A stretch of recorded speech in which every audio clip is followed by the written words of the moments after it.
গল্পকথন by Kallol চ্যানেলে আপনারা শুনছেন হুমায়ুন আহমেদের লেখা রুমালি। আজ পঞ্চম পর্ব।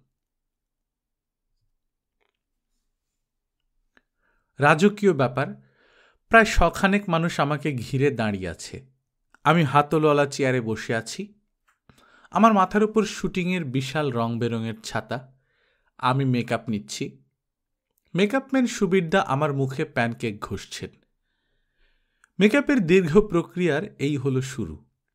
কেউ যদি জিজ্ঞেস করে শুটিংয়ের সবচেয়ে খারাপ অংশ কোনটি, আমি বলবো মেকআপ নেওয়া। ক্লান্তিকর, বিরক্তিকর এবং মাঝে মাঝে গ্লানিকরও। একজন পুরুষ মানুষ মুখে হাত ঘষছে, ব্যাপারটা কিরকম না? তবে সুবিরদার কাছে মেকআপ নিতে কোনো গ্লানি বোধ হয় না। তিনি শুরুই করেন মা ডেকে। মেকআপের পুরো সময়টা টুকটুক করে গল্প করেন। যখন মেকআপ শেষ হয়ে যায় তখন মনে হয়, আহা, এত তাড়াতাড়ি শেষ হয়ে গেল কেন? আরও খানিকক্ষণ থাকলে কত ভালো হতো, কত গল্প শোনা যেত মজার মজার। আমি মেকআপ নিচ্ছি গাছতলায়। ঘরের ভেতর নেওয়া যাচ্ছে না, ঘর অন্ধকার, ইলেকট্রিসিটি আপাতত নেই। যখন আসে তখন বাল্বগুলো এমন মিটিমিটি করে জ্বলে, মনে হয় ইলেকট্রিসিটি না থাকাই ভালো ছিল। গাছের নিচে রানী রানী ভাব ধরে মেকআপ নিতে আমার ভালোই লাগছে। সুবিরদা মাথার উপর ছাতা দিয়ে ভালো করেছেন। পাখিরা এখন আর মাথায় বাথরুম করতে পারবে না। পরশু বিকেলে পাপিয়া ম্যাডাম গাছের নিচে বসে কফি খাচ্ছিলেন। হঠাৎ তার মাথায় পাখি বাথরুম করে দিল। আমি খুব ভদ্র ভাষা ব্যবহার করলাম। আসলে আমার বলা উচিত পাখি গু করে দিল। তিনি পাখিদের কাণ্ডে হতভম্ব হয়ে গেলেন। কফি খাওয়া তার মাথায় উঠল। সাবান শ্যাম্পু নিয়ে ছোটাছুটি পড়ে গেল। মাথা ধোয়া হলো কয়েকবার। মাথায় আয়না ধরা হলো। পাপিয়া ম্যাডাম বললেন, এখনও পরিষ্কার হয়নি। পাপিয়া ম্যাডামের সূচিবায়ুর মতো আছে। যতবার ধোয়া হচ্ছে ততবারই বলছেন, পরিষ্কার হয়নি তো, এখনও দুর্গন্ধ আসছে, আমার বমি এসে যাচ্ছে। পাপিয়া ম্যাডামের কাণ্ড কারখানা দেখে সবাই ভাবল, এটা আর কিছুই না, নায়িকার নখরা। বড় নায়িকা হলেই নখরামি করতে হয়। তিনি খানিকটা করছেন, এর বেশি কিছু না। কিন্তু আমি জানি উনার এটা নখরামি না। কিছু কিছু মানুষ এরকম থাকে। আমি নিজেও তো ওরকম। শুঁয়োপোকা দেখলে আমার মাথা ঠিক থাকে না। আমার সবচেয়ে ভয়ঙ্কর দুঃস্বপ্ন হচ্ছে গায়ের উপর দিয়ে শুঁয়োপোকা হেঁটে যাচ্ছে। গোঁফওয়ালা পুরুষ মানুষ এই কারণে আমার অপছন্দ। গোঁফটাকে আমার কাছে শুঁয়োপোকার মতো মনে হয়। নাকের নিচে একটা শুঁয়োপোকা নিয়ে একজন পুরুষের মুখ আমার মুখের দিকে এগিয়ে আসছে। ভাবতেই আমার শরীর যেন কেমন করতে থাকে। সমস্যা হচ্ছে, আমাদের এই ছবির যিনি জামিল হয়েছেন তার পুরুষটু গোঁফ আছে। আমাকে এই গুঁফো মানুষটার প্রেমে পড়তে হবে। আমি জানি তিনি কাছাকাছি এলে আমার চোখ মুখ শক্ত হয়ে আসবে। সহজ স্বাভাবিক অভিনয় আমার পক্ষে করা সম্ভব হবে না। আজ যদি আমার পাপিয়া ম্যাডামের মতো ক্ষমতা থাকতো, আমি বলতাম, গোঁফ আছে এমন কারোর সঙ্গে আমার প্রেমের অভিনয় করা সম্ভব না। ওনাকে হয় গোঁফ ফেলে দিতে হবে, কিংবা গোঁফ নেই এমন অভিনেতা আমার জন্য আনতে হবে। আমার মার ধারণা একদিন এরকম ক্ষমতা আমার হবে। অটোগ্রাফের জন্য পাগল হয়ে লোকজন আমার পেছনে পেছনে ছুটবে। আমাকে নিউ মার্কেটে কিছু কিনতে গেলে বোরকা পরে যেতে হবে। মা আনন্দে ঝলমল করতে করতে বলতেন, বুঝলি বকু, আমরা দুটা সৌদি বোরকা কিনে ফেলব। তোর জন্য একটা, আমার জন্য একটা। সারা শরীর ঢাকা, শুধু চোখ বের হয়ে আছে। চোখ দেখে তো আর আমাদের চিনতে পারবে না। বোরকার জন্য আমরা পার পেয়ে যাব। আমি বললাম, তোমার বোরকার দরকার কি মা? তোমাকে তো কেউ চিনবে না। চিনবে না কেন? তোকে চিনলে আমাকে চিনবে। তোর ইন্টারভিউর পাশাপাশি আমার ইন্টারভিউ ছাপা হবে। আমার সুন্দর শান্তির সংসার হোক, এটা তুমি চাও না মা? চাইব না কেন, অবশ্যই চাই। আমার সংসার হলো না বলে তোরও হবে না, এটা কেমন কথা? তোর বাবুগুলোকে মানুষ করবে কে? আমিই করব। তুই তোর মতো অভিনয় করে যাবি, আমি দেখব তোর সংসার। আমি দীর্ঘ নিঃশ্বাস ফেলে বললাম, ও আচ্ছা। সুবিরদা মেকআপের প্রাথমিক কাজ শেষ করে ফেলেছেন। এখন যে কাজটা তিনি করবেন সেটা আমার খুব পছন্দের। একটা ভেজা টাওয়েল নিয়ে আমার মুখের উপর দিয়ে মুখ ঢেকে ফেলবেন। ফাউন্ডেশন বসার ব্যবস্থা। আমাকে ভেজা টাওয়েলের আড়ালে রেখে সুবিরদা 1 কাপ চা খাবেন, সিগারেট খাবেন।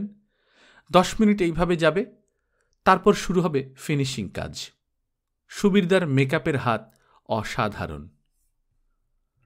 তিনি যখন কাজ শেষ করে আমার হাতে আয়না ধরিয়ে দেবেন, দিয়ে বলবেন, মা দেখো তো, আমি তখন আয়নার দিকে তাকিয়ে চমকে উঠব, কারণ আয়নাতে যে বসে আছে তাকে আমি চিনি না।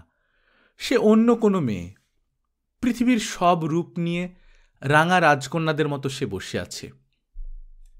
বকুল, জি সুবিরদা, আমি তোমাকে মা ডাকি আর তুমি আমাকে সুবিরদা ডাকো, এটা কেমন কথা মা? আর ডাকবো না, এখন থেকে আপনাকে চাচা বলে ডাকবো। তোমার যা ইচ্ছা মা তাই ডাকবে। আমার তোমাকে মা ডাকতে ইচ্ছা করে, আমি তোমাকে মাই ডাকবো। আমি আকাশের দিকে মুখ করে বসে আছি। আমার মুখের উপর ভেজা টাওয়েল, মুখটা ঠান্ডা হয়ে আসছে। সুবিরদা শব্দ করে চা খাচ্ছেন। শব্দ শুনে মনে হচ্ছে চাটা খুব মজা হয়েছে। আমার নিজেরও চা খেতে ইচ্ছা করছে, যদিও আমার চায়ের এত তৃষ্ণা নেই। কাউকে মজা করে কিছু খেতে দেখলে আমারও খেতে ইচ্ছে করে। কাউকে পান খেতে দেখলে আমার পান খেতে ইচ্ছে করে। চোখ বন্ধ করে টের পেলাম পাপিয়া ম্যাডাম এসেছেন। সুবিরদার চা খাওয়া বন্ধ করে উঠে দাঁড়িয়েছেন। আমি মিষ্টি সুবাস পাচ্ছি। পাপিয়া ম্যাডামের গা থেকে এই সুগন্ধ আসছে। তিনি নিশ্চয়ই খুব দামি কোনো পারফিউম ব্যবহার করেন। বকুল, জি, তুমি কি ঘটনা শুনেছ? আমি শঙ্কিত গলায় বললাম, কোন ঘটনার কথা বলছেন? আমাদের ডিরেক্টর সাহেব রাস্তার একটা ছেলেকে এত বড় রোলে দাঁড় করিয়ে দিচ্ছেন। উনি যা করছেন নিশ্চয়ই ভেবেচিন্তে করছেন। না, ও সব কিছু ভেবেচিন্তে করে না, ঝোঁকের মাথায় হুটহাট করে করে। ও এখন যা করছে রাগের মাথায় করছে। ফরহাদ আসেনি, রাগে ডিরেক্টর সাহেবের ব্রহ্মতালু জ্বলে যাচ্ছে, কাজেই হাতের পাশে রাম শ্যাম যদু মধু যাকে পেয়েছে দাঁড়া করিয়ে দিচ্ছে। সবাই অভিনয় জানলে তো কাজই হতো। উনি নিশ্চয়ই অভিনয় আদায় করে নেবেন। কাজকল আদায় করে নেবে। সুবিরদা আমার মুখের উপর থেকে ভেজার তোয়ালে সরিয়ে দিলেন। পাপিয়া ম্যাডাম সুবিরদার দিকে তাকিয়ে বললেন, সুবিরদা, আপনি একটু জানতো, আমি বকুলের সঙ্গে দুটো কথা বলবো। সুবিরদার সঙ্গে সঙ্গে চলে গেলেন। আমি চেয়ার ছেড়ে উঠে দাঁড়িয়ে বললাম, আপনি বসুন। পাপিয়া ম্যাডাম বিরক্ত গলায় বললেন, আমি বসবো না, যা বলার বলে যাচ্ছি, তুমি মন দিয়ে শোনো। আমি ভীত গলায় বললাম, বলুন। পাপিয়া ম্যাডামের ভাবভঙ্গি দেখে আমার কেন জানি ভয় ভয় লাগছে। রাগে ওনার শরীর কাঁপছে। ওনাকে এত রাগতে আমি কখনো দেখিনি। শোনো বকুল, রাস্তার একজন মানুষের সঙ্গে আমি অভিনয় করব না। আমার বাজ বিচার আছে। ও ক্যামেরা ওপেন করছে, করুক, আমি কিচ্ছু বলছি না। আজ বিকেলে নাকি ওই গাধাটার সঙ্গে আমার কাজ হবে। সেই কাজ আমি করব না। আমি বিকেলে চলে যাব। আমার গাড়ির চাকা লিক হয়েছে, আমি ড্রাইভারকে চাকা সারিয়ে আনতে বলেছি। ডিরেক্টর সাহেবকে বলেছেন? না, বলিনি, বলার দরকার দেখছি না। আগে থেকে ওনাকে বলে রাখলে উনি হয়তো শুটিং বন্ধ রেখে বিকল্প ব্যবস্থা করবেন, নয়তো শুধু শুধু ফিল্ম নষ্ট হবে। হোক ফিল্ম নষ্ট। আপনি যদি অনুমতি দেন আমি ওনাকে বলতে পারি। তোমাকে বলতে হবে কেন? কথা বলার জন্য আমার পিঠ ধরার দরকার নেই। পাপিয়া ম্যাডাম হন হন করে চলে গেলেন এবং সঙ্গে সঙ্গেই ফিরে এলেন। তার রাগ কমেনি। তিনি আমার কাছে এসেছিলেন রাগ কমানোর জন্য। রাগ না কমিয়েই চলে যাচ্ছিলেন, আবার এসেছেন। আমি কি তার রাগ কমানোর চেষ্টা করব, না রাগ আরও বাড়িয়ে দেব? দুটো কাজই আমি পারি, ভালোভাবেই পারি। মার সঙ্গে থেকে শিখেছি কি করে কত দ্রুত কাউকে রাগানো যায় কিংবা রাগ কমানো যায়। আমি ঠিক করলাম পাপিয়া ম্যাডামের রাগ বাড়িয়ে দেব। বকুল, জি, ইডিওটিক কাজ আমার পছন্দ না। একটা কাজ হবে, তার পেছনে কোনো প্ল্যানিং থাকবে না। What is this? আমি কি ওনার পক্ষ হয়ে একটা কথা বলবো? পাপিয়া ম্যাডাম তীক্ষ্ণ চোখে আমার দিকে তাকালেন। আমি বুঝতে পারছি তার চোখে দপ করে আগুন জ্বলে উঠেছে। মনে মনে খানিকটা ভয়ও পাচ্ছি। আমি যার পক্ষ হয়ে কথা বলবো তার উপরে রাগের ভাগটা আমাকেই নিতে হবে। মইনের পক্ষ হয়ে তুমি কথা বলবে? জি। কি কথা? নতুনদের যদি ছবিতে না নেওয়া হয় তাহলে তারা সুযোগ পাবে কিভাবে? এখন যারা অভিনয় করছেন তারা সবাই তো একসময় নতুন ছিলেন। নতুনদের নেয়ার ব্যাপারে আমার কোনো আপত্তি নেই। তাই বলে তুমি একটা প্রোডাকশন বয়কে ছবির নায়ক বানিয়ে দেবে? How come?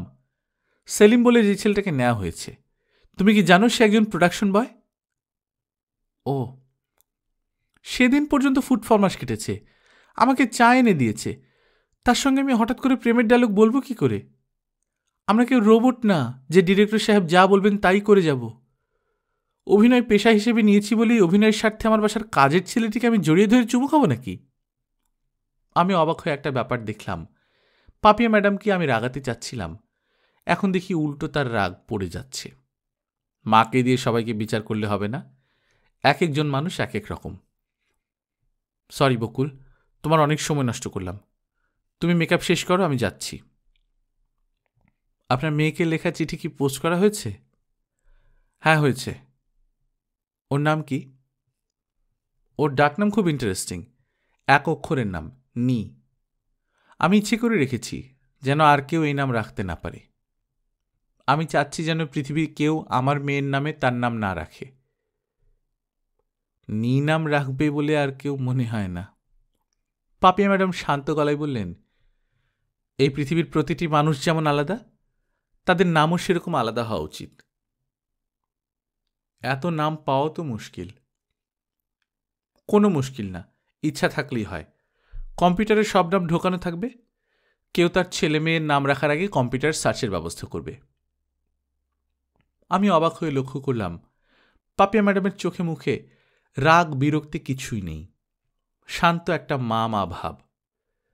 মেয়ের প্রসঙ্গ আসতেই তার মুখ বদলে গেছে। একজন মায়ের কাছে তার মেয়ে এত প্রিয়। বকুল, আমি যাচ্ছি।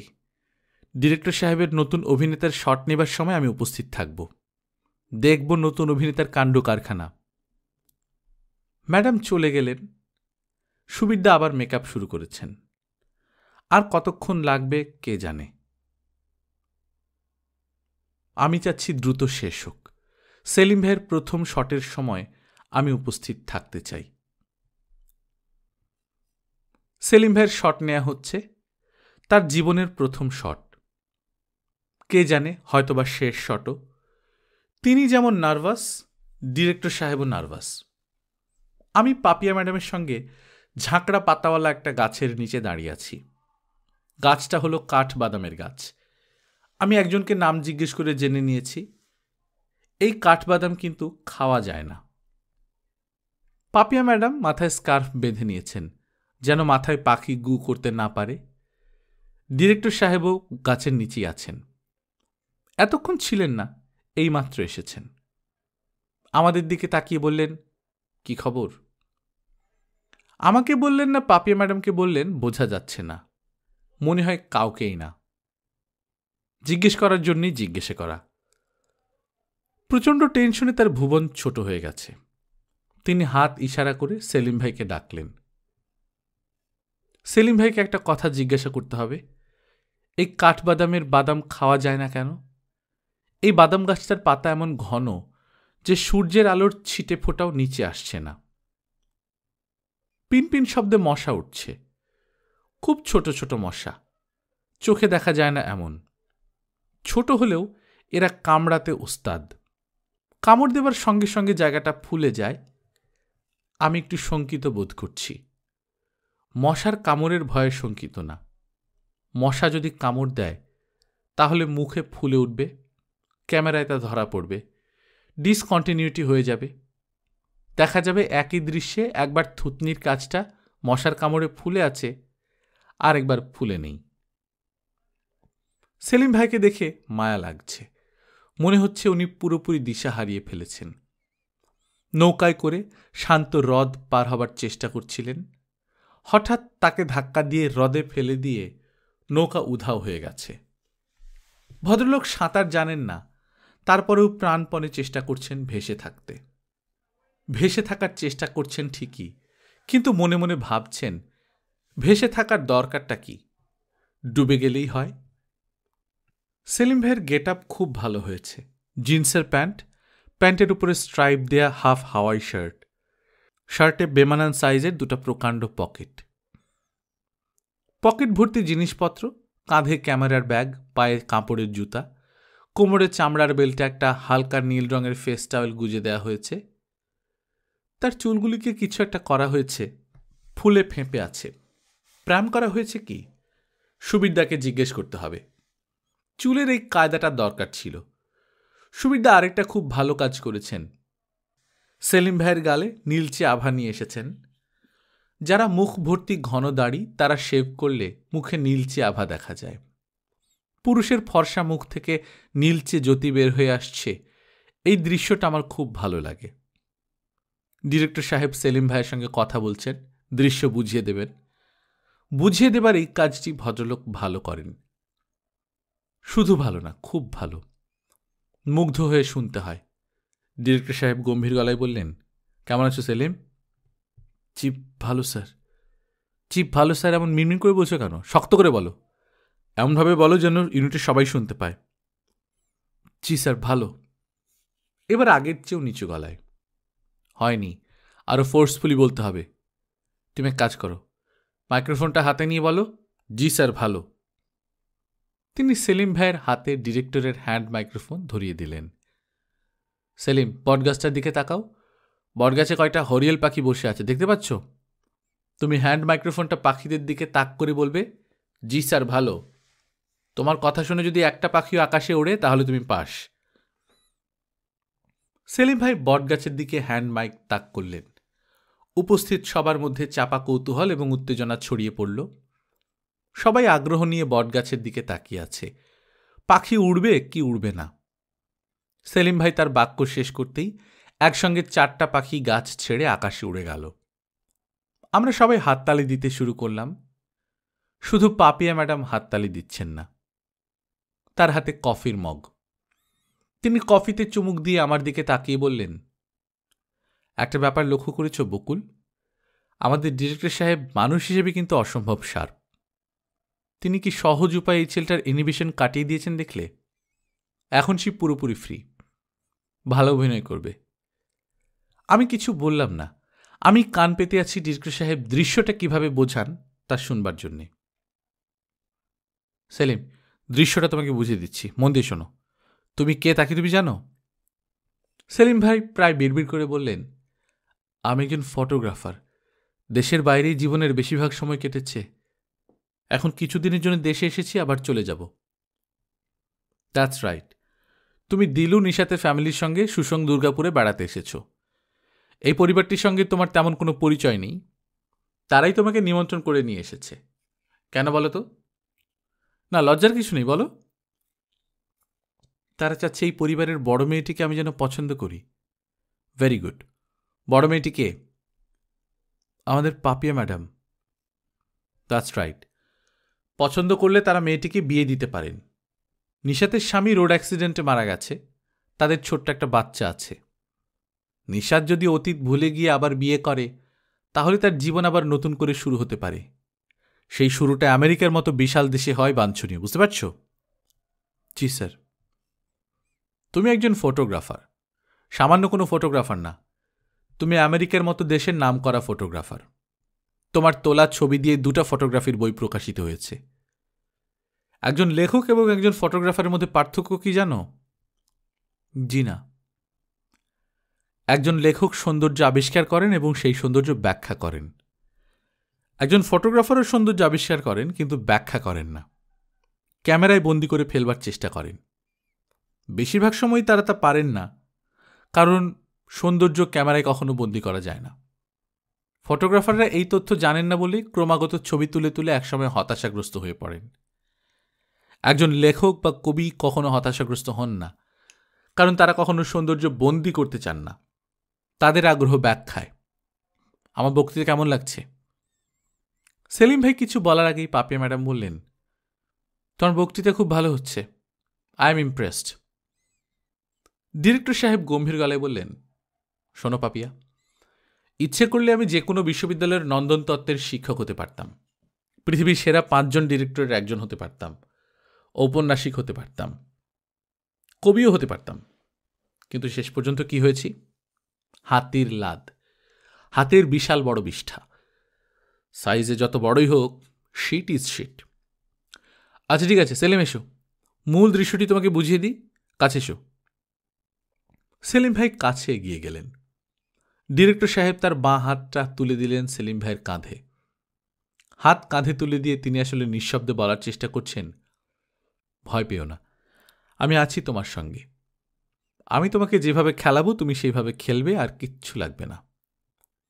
সেলিম ভাই কি না বলা কথাগুলি বুঝতে পারছেন? সেলিম, জি স্যার। তুমি ক্যামেরা হাতে ঘুরতে বের হয়েছ, হঠাৎ তোমার চোখে পড়ল বটগাছটা। বিশাল গাছ, ঝুড়ি নামিয়ে দিয়েছে। দেখে তোমার ভালো লাগলো। একবার ভাবলে দৃশ্যটা ছবি তুলবে, তারপর ঠিক করলে না, ছবি তোলার দরকার নেই। আবার মত পরিবর্তন করলে, ছবি তোলার জন্য এগুলে। কোন অ্যাঙ্গেলে ছবিটা তুলবে একটু ভাবলে, সূর্যের দিকে তাকিয়ে সূর্যের পজিশন চট করে দেখে নিলে, তারপর ছবিটা তুললে। ছবি তোলার আগ মুহূর্ত পর্যন্ত দৃশ্যটির প্রতি ছিল তোমার সীমাহীন মমতা। যেই ছবিটা তোলা হয়ে গেল, অমনি তোমার সমস্ত আগ্রহের অবসান হল। তুমি চলে যাচ্ছ। যে অপূর্ব দৃশ্যটির ছবি তুমি তুললে, তার প্রতি এখন আর তোমার কোনো মমতা নেই। বুঝতে পারছ? জি। তোমাকে আরো সহজে ব্যাখ্যা করি। মনে করো যে দৃশ্যটি তুমি দেখছিলে সেটা আসলে কোনো দৃশ্য না, রক্ত মাংসের একজন মানুষ। ধরা যাক অপূর্ব রূপবতী কোনো তরুণী। মেয়েটি তোমাকে পাত্তাই দিচ্ছে না, তোমার দিকে ফিরেও তাকাচ্ছে না। সে আছে আপন মনে। তুমি প্রচণ্ড অস্থিরতায় ভুগছ, ভেবে পাচ্ছ না কেন সে তোমার দিকে তাকাচ্ছে না। দুঃখে কষ্টে তোমার মরে যেতে ইচ্ছা করছে। এমন সময় ম্যাজিক্যাল একটা ব্যাপার ঘটল। মেয়েটি গভীর আবেগ এবং গভীর ভালোবাসায় তোমার দিকে তাকালো। সঙ্গে সঙ্গে তোমার সব আগ্রহ শেষ হয়ে গেল। তুমি হেঁটে চলে এলে। মেয়েটির দিকে দ্বিতীয়বার ফিরে তাকানোর ইচ্ছা পর্যন্ত হল না। সেলিম ভাই কিছু বলছেন না, এক দৃষ্টিতে তাকিয়ে আছেন। আমি তাকালাম পাপিয়া ম্যাডামের দিকে। তিনি চাপা গলায় বললেন, রুমালি, আমাদের ডিরেক্টর সাহেবের সব কথা বিশ্বাস করবেন না। ভালোবাসার দৃষ্টি অগ্রাহ্য করে এগিয়ে যাবার ক্ষমতা কোনো পুরুষকে দেওয়া হয়নি। সে তখনই যেতে পারে যখন তাকে যেতে দেয়া হয়। মেয়েরা তাদের চলে যেতে দেয় বলেই তারা যেতে পারে, অথচ পুরুষরা ভাবে নিজের ইচ্ছায় চলে এসেছি। এতে তারা এক ধরনের আত্মপ্রসাদ লাভ করে। আমরা তাদের সেই আত্মপ্রসাদ লাভ করতে দিই। ডিরেক্টর সাহেব সেলিম ভাইকে নিয়ে চলে যাচ্ছেন। তার একটা হাত এখনো সেলিম ভাইয়ের কাঁধে। তিনি কি বলছেন আমি শুনতে পাচ্ছি। আমার কান খুব তীক্ষ্ণ। সেলিম, শোনো, তুমি কোথায় দাঁড়াবে, কোন জায়গা থেকে কোন জায়গায় যাবে, সব মার্ক করা আছে। কখন তুমি সূর্যের দিকে তাকিয়ে সূর্যের পজিশন দেখবে, সব বলে দেওয়া হবে। একটা ফুল রিহার্সাল হবে, তারপর হবে ক্যামেরা রিহার্সাল। আমরা ট্রলি এবং জুম লেন্স ব্যবহার করছি, শর্ট কাটব না। নার্ভাস বোধ করছো না তো? নার্ভাস হবার কিছু নেই। সোহরাব চাচা ছুটতে ছুটতে আসছেন। ভদ্রলোক সাধারণভাবে হাঁটতে পারেন না। যেখানে যাবেন দৌড়ে যাবেন। তার দৌড়ে আসার ভঙ্গি দেখে মনে হতে পারে ভয়ঙ্কর কিছু একটা ঘটেছে। আমি নিশ্চিত আসলে কিছু ঘটেনি। মিস রুমাল। জি চাচা। আজ তোমার শট হবে না, স্যার তোমাকে মেকআপ তুলে ফেলতে বলেছেন। জি আচ্ছা। পাপিয়া ম্যাডাম কঠিন গলায় বললেন, প্ল্যানিংগুলি ঠিকঠাক মতো করলে হয় না? 2 ঘন্টা নষ্ট করে মেকআপ নেবার পর বলা হলো শট হবে না। সোহরাব চাচা অমায়িক ভঙ্গিতে হাসলেন। ভাবটা এরকম যেন মজার একটা গল্প হচ্ছে। আনন্দময় পরিবেশে আনন্দময় গল্প। গল্প শুনে তৃপ্তির হাসি হাসছেন। ম্যাডাম, তরমুজের শরবত খাবেন? না। একটু খেয়ে দেখুন, আমার ধারণা খুব ভালো হয়েছে। 1 চুমুক খেয়ে দেখুন, ভালো না লাগলে ফেলে দেবেন, আমি নিয়ে আসছি। সোহরাব চাচা আবার ছুটতে ছুটতে চলে যাচ্ছেন। পাপিয়া ম্যাডাম এখন বটগাছটার দিকে তাকিয়ে আছেন। তার ভুরু কুঁচকানো। কে জানে তিনি কি ভাবছেন। আজ বিকেলে তার ঢাকা চলে যাবার কথা। সেই পরিকল্পনা কি এখনো আছে? তার গাড়ির চাকার লিক কি সারানো হয়েছে? বকুল: জি আপা।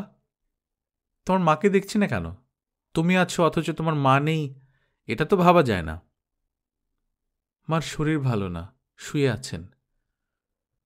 শরীর ভালো না কেন? কি হয়েছে? কাল রাতে এক ফোঁটা ঘুমাননি, সকালে শরীর খারাপ করেছে। তার হাঁপানির মতো আছে, অনিয়ম করলেই হাঁপানি বাড়ে। তুমি যাও, মেকআপ তুলে মার কাছে গিয়ে বসো। ও শোনো, তোমাকে একটা কথা জিজ্ঞেস করি। মেকআপ ম্যান সুবীর বোধহয় তোমাকে খুব পছন্দ করে, তাই না? জি, আমাকে মা ডাকেন। সে যে তোমাকে খুব পছন্দ করে এটা তোমাকে দেখে বোঝা যাচ্ছে। সে তোমাকে যত্ন করে মেকআপ দিয়েছে, দেখতে সুন্দর লাগছে। Thank you. সব মানুষের চেহারায় লুকানো সৌন্দর্য থাকে। মেকআপ ম্যানের প্রধান দায়িত্ব সেই সৌন্দর্য বের করে আনা। সবাই তা পারে না, সুবীর পারে। তোমাকে সত্যি সত্যি অপূর্ব লাগছে। আমার লজ্জা লাগছে, কি বলবো বুঝতে পারছি না। পাপিয়া ম্যাডাম বললেন, ও আচ্ছা, তোমাকে দেখানোর জন্য আমি আমার মেয়ের ছবি এনেছি। এই দেখো, তার 5th বার্থডের ছবি। আমি আগ্রহ নিয়ে ছবিটা নিলাম এবং ছবিটার দিকে মন খারাপ করে তাকিয়ে রইলাম। কি বিশ্রী চেহারা মেয়েটির! উঁচু কপাল, পুতি পুতি চোখ, গায়ের রং মিশমিশে কালো। সব বাচ্চাদের চোখে মুখে বুদ্ধির ঝলক থাকে, এই মেয়েটার চেহারার ভেতরেও হাবা হাবা ভাব। মাথা ভর্তি কোঁকড়ানো চুল, মোটা মোটা ঠোঁট। পাপিয়া ম্যাডাম ক্ষীণ গলায় বললেন, আমার মা দেখতে ভালো হয়নি, কিন্তু ওর খুব বুদ্ধি। তোমাকে একদিন তার বুদ্ধির গল্প বলবো। এখনই বলুন। না, এখন না, অন্য একদিন। এখন আমি তোমাকে একটা ইন্টারেস্টিং অবজারভেশনের কথা বলি। মঈন যখন দৃশ্য বোঝাচ্ছিল, তুমি অপলক দৃষ্টিতে তাকিয়েছিলে। একবারও তুমি সেলিমের দিকে তাকাওনি, মঈনের দিকে তাকিয়েছিলে। আমি দেখলাম তোমার ঠোঁট এবং হাতের আঙ্গুল কাঁপছে। ব্যাপারটা কি?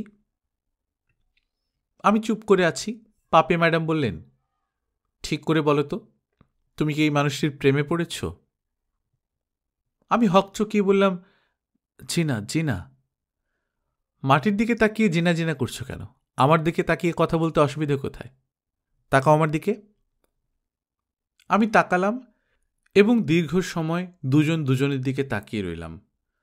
উনিও কিছু বললেন না, আমিও না। সোহরাব চাচা জগ এবং গ্লাস নিয়ে ছুটতে ছুটতে আসছেন। এইসব কাজ প্রোডাকশন বয়দের করার কথা। সোহরাব চাচার তা নিয়ে কোনো মাথা ব্যথা নেই। জগে গাঢ় লাল রঙের শরবত দেখতে এত সুন্দর লাগছে। সোহরাব চাচা একটা মাত্র গ্লাস এনেছেন। তরমুজের শরবত আমার জন্যে আসেনি, শুধু ম্যাডামের জন্যে। মা থাকলে তার ভুরু কুঁচকে যেত। উনি ম্যাডামের সামনে কিছু বলতেন না, কিন্তু সোহরাব চাচাকে ঠিকই ধরতেন। আমার মেয়ে বৃষ্টির ফোঁটার সঙ্গে আকাশ থেকে পড়েনি, সে ফেলনা না, সেই ছবির 2 নম্বর নায়িকা। তার জন্য তরমুজের শরবত লাগবে। পাপিয়া ম্যাডাম শরবতের গ্লাসে চুমুক দিয়ে বললেন, বাহ, ভালো হয়েছে তো। লেবু লেবু গন্ধ আসছে কেন? সামান্য লেবু দেয়া হয়েছে। ভালো, বেশ ভালো। আমি আরেক গ্লাস খাবো। জি ম্যাডাম, এই জগটা আপনার জন্যে। Thank you. সোহরাব চাচা নিচু গলায় বললেন, একটা প্রবলেম হয়েছে। পাপিয়া ম্যাডাম বললেন, কি প্রবলেম? ফরহাদ সাহেব এসে পৌঁছেছেন? সোহরাব চাচা হ্যাঁ সূচক মাথা নাড়লেন। আমি পাপিয়া ম্যাডামের অনুমান শক্তি দেখে মুগ্ধ হলাম। সোহরাব চাচা যেই বললেন একটা প্রবলেম হয়েছে, উনি সঙ্গে সঙ্গে প্রবলেম ধরে ফেললেন। আমি কখনো পারতাম না। শুটিং কি হচ্ছে না বন্ধ? ক্যামেরা এখনো ওপেন হয়নি। ডিরেক্টর সাহেব কি জানেন যে ফরহাদ সাহেব এসেছেন? জি জানেন, আমি আসামাত্র খবর দিয়েছি। ডিরেক্টর সাহেব এখন কি করবেন? সেলিমকে নিয়ে কাজ করবেন না ফরহাদ সাহেবকে নিয়ে? আমি জানি না ম্যাডাম, আমি হলাম আদার ব্যাপারী। এইসব বড় বড় ব্যাপার। দেখি পাপিয়া ম্যাডামের গ্লাস শেষ হয়ে গেছে। তিনি খালি গ্লাস বাড়িয়ে দিয়ে বললেন, দেখি আরেকটু দিন। সোহরাব চাচা গ্লাস ভর্তি করে দিলেন।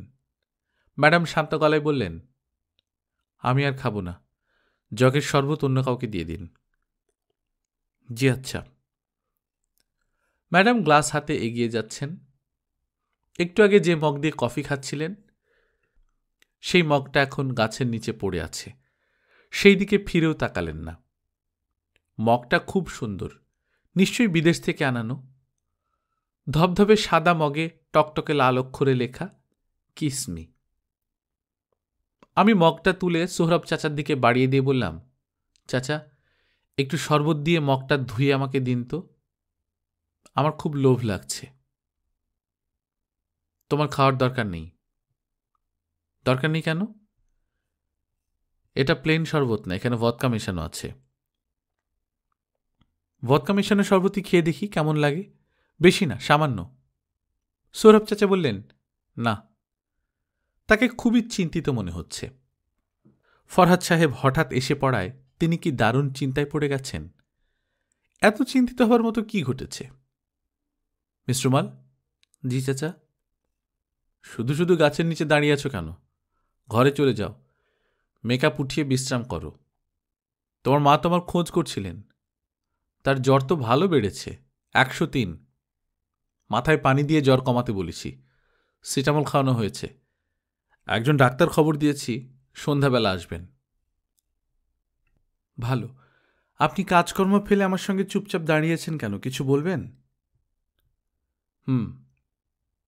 উপদেশ? উপদেশ না, আদেশ।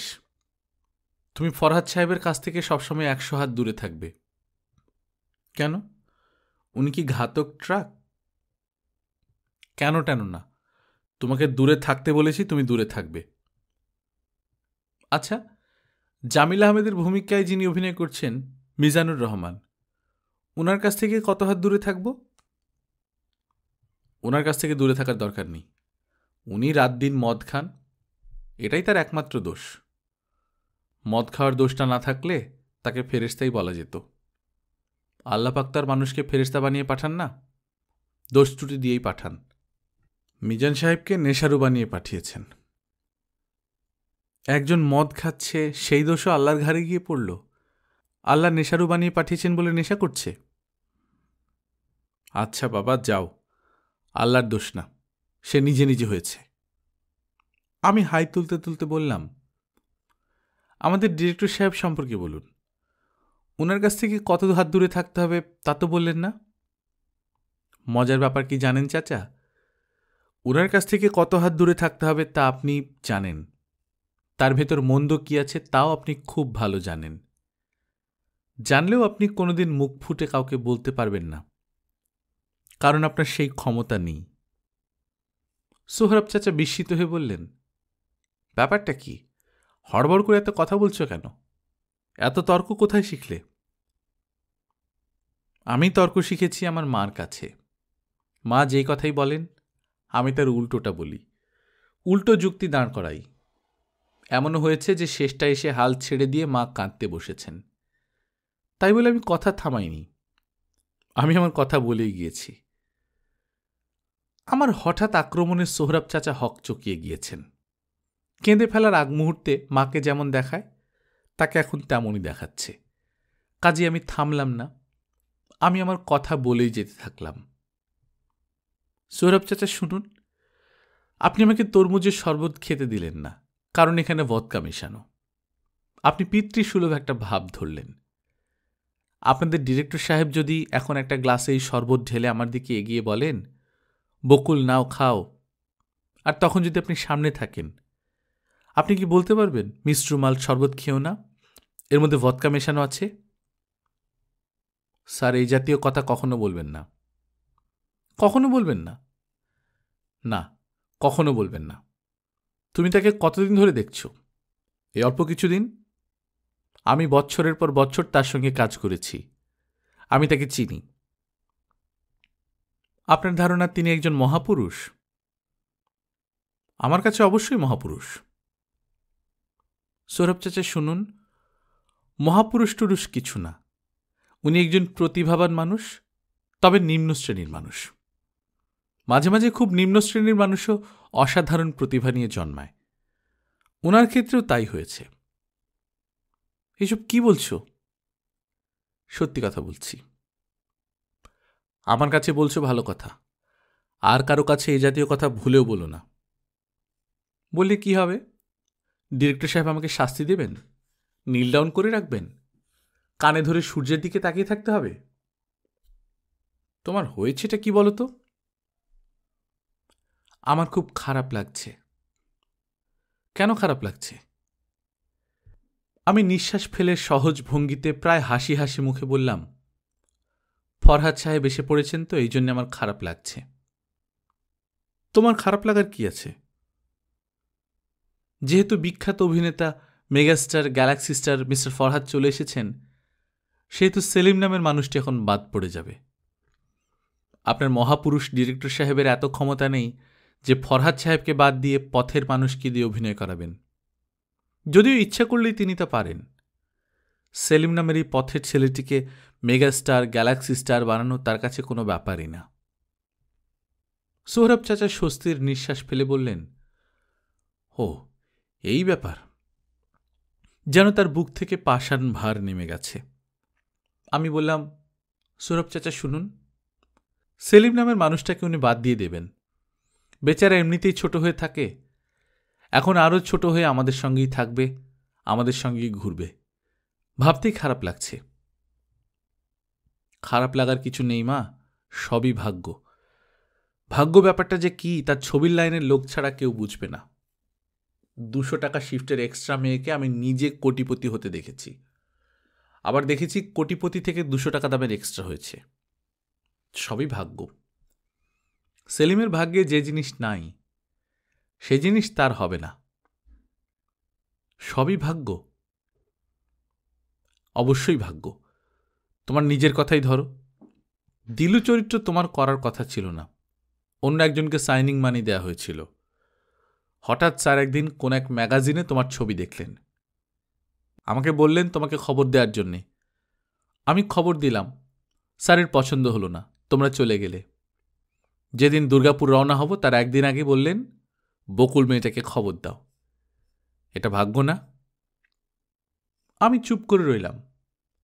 সোহরাব চাচা গম্ভীর গলায় বললেন, আমরা নিজের মনে খেলে যাচ্ছি, খুব আনন্দ, ভালো খেলা হচ্ছে, সুতা কিন্তু অন্যের হাতে। আমি ঘরের দিকে রওনা হলাম। সোহরাব চাচা আমার পেছন পেছন আসছেন। হঠাৎ আমার মনে হল, সোহরাব নামের এই মানুষটার সম্পর্কে আমি কিছুই জানি না। তার ছেলে মেয়ে কজন, কার কি নাম, কিচ্ছু জানা নেই, অথচ কত ঘনিষ্ঠভাবে মিশছি। ছবি শেষ হয়ে যাবে, আর তার সঙ্গে কোনো যোগাযোগ থাকবে না। সোহরাব চাচা, বলো, যে গাছটার নিচে আমি দাঁড়িয়েছিলাম সে গাছটার নাম কি? ছাতিম গাছ। গাছের নাম দিয়ে কি হবে? এমনি জানতে ইচ্ছে করল। একজন অবশ্য বলেছে কাঠবাদাম গাছ। আপনারটা ঠিক না তারটা ঠিক, কে জানে। সৌরভ চাচা গাছ প্রসঙ্গে কিছু বললেন না, চিন্তিত গলায় বললেন, রোদের মধ্যে হেঁটে যেও না, আমি লোক দিয়ে দিচ্ছি, মাথার উপর ছাতা ধরবে। কিচ্ছু ধরতে হবে না। আমি সোহরাব চাচাকে পেছনে ফেলে দ্রুত এগিয়ে যাচ্ছি। হাঁটার গতি আরও বাড়ালাম। আমাকে এইভাবেই দৌড়ে পুকুর ঘাটে যেতে হবে। তারপর হঠাৎ পুকুরের পানিতে নিজের ছায়া দেখে চমকে যেতে হবে। শাড়ি পরে দৌড়ানো মুশকিল। দৌড়টা ভালো হচ্ছে তো? নকল দৌড় মনে হচ্ছে না তো? স্যান্ডেল পায়ে দৌড়ানো যাচ্ছে না, খালি পায়ে দৌড়তে হবে। খালি পা হব কিভাবে? পা থেকে স্যান্ডেল ফেলে দেওয়ার পেছনে যুক্তি কি দাঁড় করাবো? আশ্চর্য, ফরহাদ সাহেব মেকআপে বসেছেন। সুবিরদা গম্ভীর মুখে কাজ করে যাচ্ছেন। ফরহাদ সাহেব টেবিলে পা তুলে প্রায় আধ শোয়া হয়ে আছেন। তার চোখ বন্ধ। টেবিলের উপর বিয়ারের ক্যান, ক্যানের উপর মাছি উঠছে। বিয়ার খেতে কি মিষ্টি? মিষ্টি না হলে মাছি উঠবে কেন? সেলিম ভাইকে তাহলে বাদ দেয়া হয়েছে। সাব্বিরের চরিত্র করছেন মেগাস্টার ফরহাদ খান। যার যা ইচ্ছে করুক, আমাদের খেলার কথা আমরা খেলছি। কেউ ভালো খেলছি, কেউ মন্দ খেলছি। সুতা তো আমাদের হাতে নেই। মা শরীর এলিয়ে পড়ে আছেন, তার চোখ বন্ধ, মাথার চুল ভেজা। মাথায় পানি ঢালা মনে হয় কিছুক্ষণ আগেই শেষ হয়েছে। আমি পাশে দাঁড়াতেই চোখ মেললেন। মার প্রথম বাক্যটা হল, ঠোঁটের লিপস্টিক ভালো হয়নি তো। বললাম, তোমার শরীর এখন কেমন? শরীর কেমন সেটা পরের কথা, মেকআপ কেমন হলো তুই আমাকে দেখিয়ে যাবি না? মেকআপ শেষ হল আর তুই চলে গেলি? আমি এসেছিলাম, তুমি ঘুমোচ্ছিলে বলে জাগাইনি। আবার মিথ্যা কথা? মিথ্যা কথা বলতে তোর মুখে একটু আটকালো না, ফাজিল মেয়ে? মা উঠে বসলেন এবং আমি কিছু বোঝার আগেই প্রচণ্ড চড় বসালেন। চড়ের জন্য প্রস্তুত ছিলাম না বলে বিছানায় কাত হয়ে পড়ে গেলাম। সঙ্গে সঙ্গেই উঠে বসলাম। কিছুই হয়নি এমন ভঙ্গিতে বললাম, সকালে কিছু খেয়েছ মা? না। তুই কি আয়না দিয়ে দেখেছিস তোকে কেমন বিশ্রী মেকআপ দিয়েছে? নাকটা মোটা লাগছে। মোটা নাক তোমার মেকআপ দিয়ে চিকন করা যাবে না, ব্লেড দিয়ে কেটে ঠিক করতে হবে। আমার কাছে জ্ঞান ফলাবি না। নাকে শেড দিয়ে মোটা নাকও চিকন করা যায়। তুই 1 নম্বর নায়িকা হলে ঠিকই করত। 2 নম্বর নায়িকা তো, নাক মোটা থাকলেই বা কি, চিকন থাকলেই বা কি? কী ব্যাপার, তুই যাচ্ছিস কোথায়? মেকআপ তুলতে যাই। শর্ট হবে না? না। আমি জানতাম আজ তোর শর্ট হবে না। কিভাবে জানতে? আজ মঙ্গলবার না? মঙ্গলবার তোর জন্য অশুভ। আমি সব সময় দেখেছি মঙ্গলবার হলেই তোর কোনো একটা সমস্যা হয়। তোমার জন্য কোন বারটা অশুভ মা? তোর জন্য যেবার অশুভ আমার জন্য সেবার অশুভ। তুই আর আমি, আমরা তো আলাদা না। গল্পকথন বাই কল্লোল চ্যানেল আপনারা শুনছিলেন হুমায়ুন আহমেদের লেখা রুমালি। আজ 5ম পর্ব। আমরা নিয়মিত গল্প পাঠ করে শোনাচ্ছি। আপনারা যারা প্রথমবারের মতো শুনছেন কাইন্ডলি সাবস্ক্রাইব করে নেবেন। গল্প পাঠ ভালো লাগলে বন্ধুদের সঙ্গে শেয়ার করবেন। নিজে ভালো থাকবেন, আশপাশের লোকজনকে ভালো রাখবেন। টাটা।